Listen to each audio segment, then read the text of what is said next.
Saudari-saudaraku yang terkasih, berjumpa kembali bersama saya Inspirasiku di Antara. Renungan Harian Senin 30 Agustus, hari biasa pekan ke-22. Semoga kita semua bersama keluarga, komunitas kita selalu dalam keadaan baik, tetap sehat dan bersemangat. Inspirasi kita hari ini bersama-sama kita akan diajak untuk merenungkan Injil Yesus Kristus menurut Lukas bab 4 ayat 16 sampai 30. Marilah kita bersama-sama mengawali renungan kita dengan tanda kemenangan Kristus. Dalam nama Bapa dan Putra dan Roh Kudus. Amin. Allah Bapa sumber kehidupan, Engkaulah Allah orang-orang hidup. Berilah kami harapan baru akan hidup abadi, dan bimbinglah kami, agar dapat bersatu dengan Yesus Putramu dalam kehidupan dan kematian kami. Sebab Dialah Putramu pengantara kami, yang bersama dengan Dikau dalam persatuan Roh Kudus, hidup dan berkuasa Allah sepanjang segala masa. Amin. Dalam nama Bapa dan Putra dan Roh Kudus. Amin. Saudari-saudaraku yang terkasih, marilah kita baca bersama-sama inspirasi kita dari Injil Lukas bab 4 ayat 16 sampai 30, dan kita akan merenungkannya. Sekali peristiwa datanglah Yesus di Nazaret, tempat ia dibesarkan. Seperti biasa, pada hari Sabat ia masuk ke rumah ibadat. Yesus berdiri hendak membacakan kitab suci. Maka diberikan kepadanya kitab Nabi Yesaya. Yesus membuka kitab itu dan menemukan ayat-ayat berikut. Roh Tuhan ada padaku, sebab aku diurapinya untuk menyampaikan kabar baik kepada orang-orang miskin. Dan aku diutusnya memberitakan pembebasan kepada orang-orang tawanan, penglihatan kepada orang-orang buta, serta membebaskan orang-orang yang tertindas. Aku diutusnya memberitakan bahwa tahun rahmat Tuhan telah datang. Kemudian Yesus menutup kitab itu dan mengembalikannya kepada pejabat, lalu ia duduk. Dan mata semua orang dalam rumah ibadat itu tertuju kepadanya. Kemudian Yesus mulai mengajar mereka, katanya, pada hari ini genaplah ayat-ayat kitab suci itu pada saat kalian mendengarnya. Semua orang membenarkan Yesus. Mereka heran akan kata-kata indah yang diucapkannya. Lalu mereka berkata, bukankah dia anak Yusuf? Yesus berkata, tentu kalian akan mengatakan pepatah ini kepadaku, hai tabib, sembuhkanlah dirimu sendiri. Perbuatlah di sini, di tempat asalmu ini, segala yang kami dengar telah terjadi di Kapernaum. Yesus berkata lagi, aku berkata kepadamu, sungguh tiada nabi yang dihargai di tempat asalnya. Aku berkata kepadamu dan kataku ini benar. Pada zaman Elia terdapat banyak wanita janda di Israel ketika langit tertutup selama 3 tahun dan 6 bulan. Dan ketika bahaya kelaparan yang hebat menimpa seluruh negeri.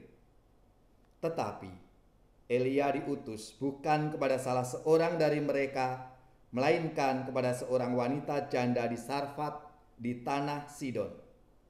Dan pada zaman Nabi Elisa, banyak orang kusta di Israel, tetapi tiada seorang pun dari mereka yang ditahirkan selain Naaman, orang Syria itu.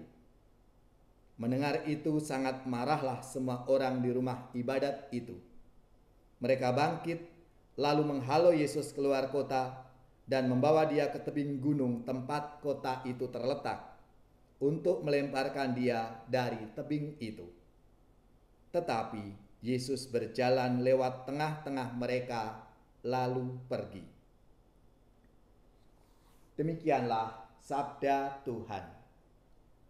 Terpujilah Kristus.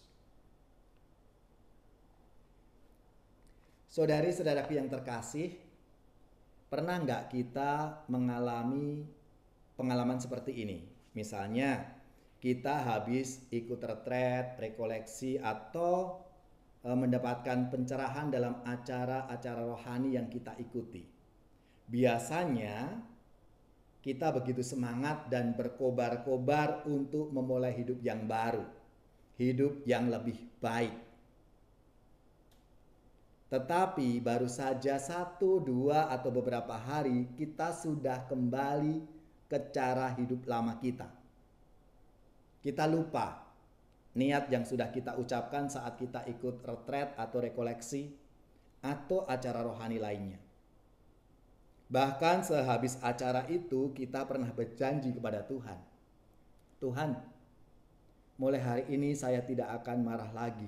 Saya akan baik kepada keluargaku, kepada suami, kepada istri, kepada anak-anak. Baru 1 hari kita sudah marah lagi kepada teman, kepada keluarga, atau kepada karyawan.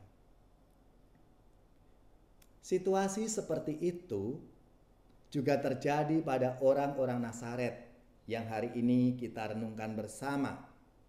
Ketika Tuhan Yesus membacakan teks Nabi Yesaya, lalu dia menutup lagi, mengembalikan kepada pejabat, duduk, dan banyak orang memandang mereka. Yesus berkata, pada hari ini genaplah ayat-ayat kitab suci itu pada saat kamu mendengarnya. Diceritakan dalam sabda Tuhan hari ini bagaimana orang-orang itu heran akan kata-kata indah yang diucapkan oleh Yesus. Mereka bersemangat dengan Yesus yang adalah putra daerah, Yesus orang Nazaret. Tetapi kita ikuti adegan berikutnya. Apa yang terjadi? Orang-orang Nazaret itu marah dan menolak Yesus, bahkan mau membunuhnya dengan melemparkan dari tebing.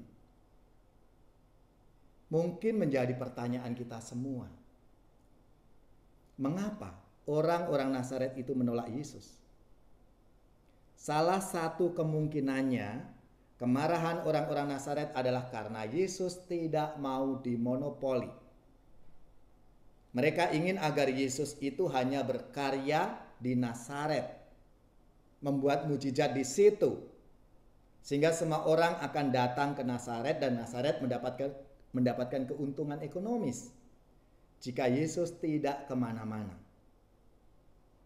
Nah, mungkin pula jawaban ini menjemput kita. Mengapa kita juga mudah sekali berbelok dari sikap kita semangat ikut Tuhan, tapi juga ke sikap menjauhi, bahkan kita melawan Tuhan. Kita punya kepentingan. Bahkan Tuhan pun kita minta ada di pihak kita untuk kepentingan kita. Mari kita lihat, kita refleksikan dalam hidup beriman kita masing-masing. Apakah aku beriman seperti itu? Maka Bapak Ibu, saudara-saudariku yang terkasih, marilah kita mohon kepada Tuhan agar kita dibebaskan dari berbagai kepentingan ketika kita ini serius mau menjadi murid-murid Yesus. Kita harus taat setia. Ikuti apa yang menjadi kehendak Tuhan dalam hidup kita masing-masing.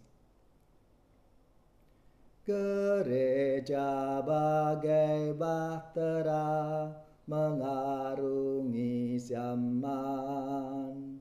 Tuhanlah bintang pedoman, arah dan tujuan. Hidupnya penuh tantangan, penuh perjuangan. Gelombang, badai, dan tofan menghadang di jalan. Mungkinkah bahtera tahan sampai ke tujuan? di pantai kebahagiaan satu dengan Tuhan. Mari bersatu, mari berpadu dalam satu iman dalam Kristus Tuhan sampai ke tujuan. Saudara-saudariku yang terkasih, marilah kita siapkan hati kita untuk menerima berkat Tuhan. Semoga saudari-saudara sekalian, keluarga-keluarga, orang-orang yang kita doakan, mereka yang sakit, yang menderita, seluruh tugas, belajar, pekerjaan, usaha serta karya pelayanan kita dibimbing, dilindungi dan diberkati oleh Allah yang Maha Kuasa, Bapa dan Putra dan Roh Kudus. Amin.